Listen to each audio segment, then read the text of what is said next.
American പ്രസിഡന്റായിരുന്ന bill Clinton പ്രസിഡന്റായിരുന്ന കാലയളവിൽ ഒരു ലൈംഗിക ആരോപണത്തിൽ പെടുക ഉണ്ടായത് അക്കാലത്ത് വൻ കോളിളക്കം സൃഷ്ടിച്ച ഒരു വാർത്തയായിരുന്നു. മലയാള മനോരമ ഉൾപ്പെടെയുള്ള മലയാളത്തിലെ മാധ്യമങ്ങൾ ഈ വാർത്ത മുത്തുച്ചിപ്പിയെ വെല്ലുന്ന രീതിയിൽ റിപ്പോർട്ട് ചെയ്യപ്പെട്ടിട്ടുണ്ട്. ഈ സംഭവത്തിൽ ബിൽ ക്ലിന്റൺ ആദ്യം പറഞ്ഞത് അങ്ങനെ ഒരു സംഭവം ഉണ്ടായിട്ടില്ല എന്നായിരുന്നു. വെറും ആരോപണം മാത്രമാണ് എന്നൊക്കെയാണ് അദ്ദേഹം പറഞ്ഞു പിടിച്ചു നിന്നത്. പക്ഷെ പിന്നീട് കൂടുതൽ തെളിവുകൾ പുറത്തു വന്നതോടെ അദ്ദേഹം തെറ്റേറ്റു പറഞ്ഞുകൊണ്ട് അമേരിക്കൻ ജനതയോട് മാപ്പപേക്ഷിച്ചു. അതിനുശേഷം അമേരിക്കയിൽ നടത്തിയ എല്ലാ അഭിപ്രായ സർവേകളിലും അമേരിക്കൻ ജനത ബിൽ ക്ലിന്റന് എതിരായിരുന്നു. അമേരിക്കൻ ജനതയെ അസ്വസ്ഥരാക്കിയത് ബിൽ ക്ലിന്റൺ എന്ന അവരുടെ പ്രസിഡന്റിന് നേരെ ഉയർന്ന ലൈംഗിക ആരോപണമല്ല, മറിച്ച് പ്രസിഡന്റ് കള്ളം പറഞ്ഞതാണ് അവരുടെ പ്രശ്നം. ജനാധിപത്യ വ്യവസ്ഥിതി നിലനിൽക്കുന്ന സമൂഹങ്ങൾ രാഷ്ട്രീയത്തിലും പൊതുപ്രവർത്തനത്തിലും ഏർപ്പെടുന്നവരിൽ നിന്നും ജനപ്രതിനിധികളിൽ നിന്നും പ്രതീക്ഷിക്കുന്ന ഏറ്റവും മിനിമം യോഗ്യത അവർക്ക് സത്യസന്ധത ഉണ്ടാകണമെന്നതാണ്. കേരളത്തിൽ ഏറ്റവും ചെറുപ്പക്കാരിയായ മേയർ എന്നൊക്കെ പറഞ്ഞ അധികാരത്തിലേറിയ മഹതി അധികാരം തലയ്ക്ക് പിടിച്ചപ്പോൾ കാട്ടിക്കൂട്ടിയതാണ് നമ്മൾ കഴിഞ്ഞ ദിവസങ്ങളിൽ കണ്ടത്. തനി ഗുണ്ടായിസം മാത്രമല്ല, വാക്കിലും സംസാരത്തിലും പ്രവൃത്തിയിലുമെല്ലാം അധികാരത്തിന്റെ ഗർവാണ് നിഴലിക്കുന്നത്.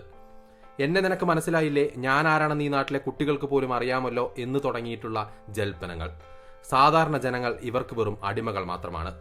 കമ്മ്യൂണിസ്റ്റ് നേതാക്കളും കുടുംബങ്ങളും എന്ത് ചെറ്റത്തരം കാണിച്ചാലും മറ്റുള്ളവർ പ്രതികരിക്കാതെ ഓച്ചാനിച്ച് നിന്നോണമെന്നുള്ള ധാർഷ്ട്യമാണത്. ഇവരെയൊക്കെ ട്രെയിൻ ചെയ്യിക്കുന്നത് ഇതുപോലെ തന്നെയാണ്. എന്ത് വൃത്തികേട് കാണിച്ചാലും കുഴപ്പമില്ല, പാർട്ടി അടിമ ആയിരുന്നാൽ മാത്രം മതി. എന്ത് ചെറ്റത്തരം കാണിച്ചാലും അതിപ്പോൾ കൊലപാതകമോ സ്ത്രീകളെ ആക്രമിച്ചാലോ അഴിമതി നടത്തിയാലോ പാർട്ടി പിന്തുണയ്ക്കും.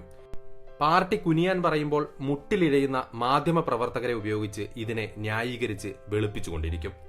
സാധാരണ മനുഷ്യരുടെ നേരെ കുതിര കയറാൻ ഈ കൊടും ക്രിമിനലുകൾക്ക് കഴിയുന്നത് ഇതുകൊണ്ടാണ്. ഇടതുവശം ചേർന്ന് ഓവർടേക്ക് ചെയ്ത് വന്ന് ലൈനിൽ പാർക്ക് ചെയ്തിരുന്ന ബസ്സിന് കുറുകെ കാർ വെച്ച് KSRTC ബസ് ഡ്രൈവർക്ക് നേരെ കൂട്ടാക്രമണം നടത്തുക. CCTV എന്ന പാർട്ടിയുടെ വർഗശത്രു കാരണം തെളിവുകൾ പുറത്തു വരുമ്പോൾ ഉടൻ ബസ് ഡ്രൈവർക്കെതിരെ സ്ത്രീപീഡനം ആരോപിച്ച് കേസ് കൊടുക്കുക. പിന്നെ ഒരു ചോദ്യവും ഉയരാൻ പാടില്ല.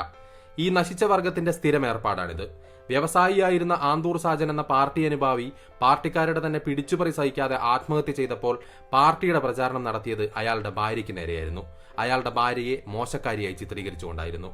മേയർ പറഞ്ഞത് പ്രകാരം ഇനി സ്ത്രീ പീഡനം ആരോപിച്ച് KSRTC ഡ്രൈവറെ മനുഷ്യനെ കുനിയാൻ പറയുമ്പോൾ മുട്ടിലിഴയുന്ന മാധ്യമ പ്രവർത്തകരെ ഉപയോഗിച്ച് വേട്ടയാടും, ജോലി കളയിക്കും, കുടുംബത്തെ വളഞ്ഞിട്ട് ആക്രമിക്കും.